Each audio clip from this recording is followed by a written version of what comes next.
The story of General Motors' last intercity bus is a tale of innovation, competition, and ultimately the end of an era in American transportation. The GMC Buffalo series, produced from 1966 to 1980, represented both the pinnacle of GM's bus engineering and the final chapter of their involvement in the interstate bus market. While many remember the iconic Cena Cruiser with its distinctive double-deck design, it was actually the Buffalo that proved to be GM's most refined long-distance bus. Taking lessons learned from the Cena Cruiser's challenges, GM's engineers created something entirely different. A single-level coach with a unique stepped floor design that gave passengers excellent visibility without the mechanical complexity of a true two-level layout. The Buffalo's signature feature was its distinctive front roof window, which earned it its nickname. Much like its namesake, the American Bison, the bus had a characteristic hump at the front, though some operators simply called it the humpback. This wasn't just for looks. The raised section provided additional headroom for passengers in the elevated rear seating area while maintaining the bus's aerodynamic profile. The initial model, the PD4107, showcased GM's commitment to innovation. The bus featured an all-aluminum monocoque construction, making it significantly lighter than its competitors. This weight advantage meant better fuel economy and lower operating costs for bus operators. The standard 35-foot version could accommodate 41 passengers, while the later 40-foot PD4903 could carry up to 49 people in comfort. At the heart of every Buffalo was Detroit Diesel's proven 8 V71 engine, a 9.3-liter V8 power plant producing 252 horsepower. This engine had already proven itself in countless trucks and buses, offering a perfect balance of power and reliability. However, the Buffalo's early transmission choice, an unsynchronized Spicer 4-speed, would prove to be one of its few weak points.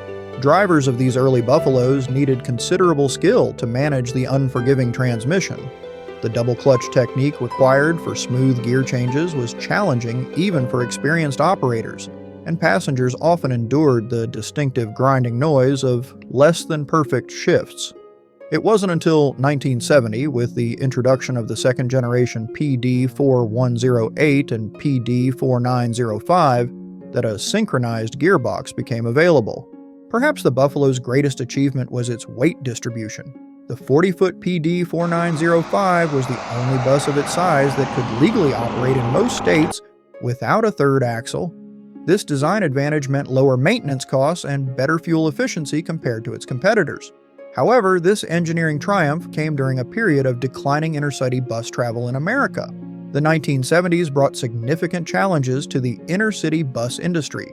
Cheaper air travel, the interstate highway system, and increasing car ownership all contributed to declining bus ridership.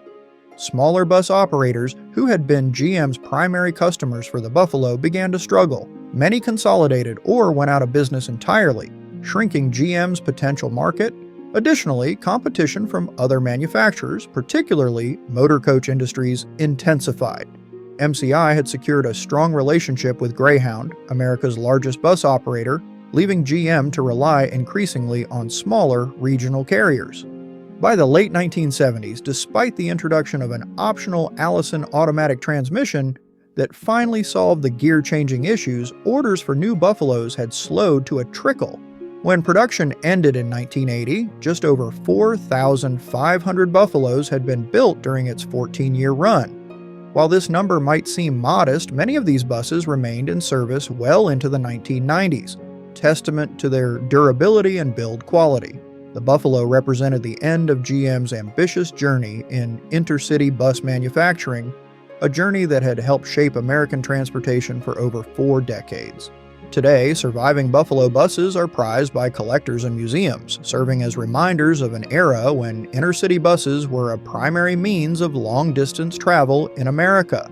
While GM would continue producing city buses for several more years with their RTS model, the Buffalo's retirement marked the end of their presence in the intercity coach market, a fitting, if somewhat melancholy, conclusion to a remarkable chapter in American transportation history.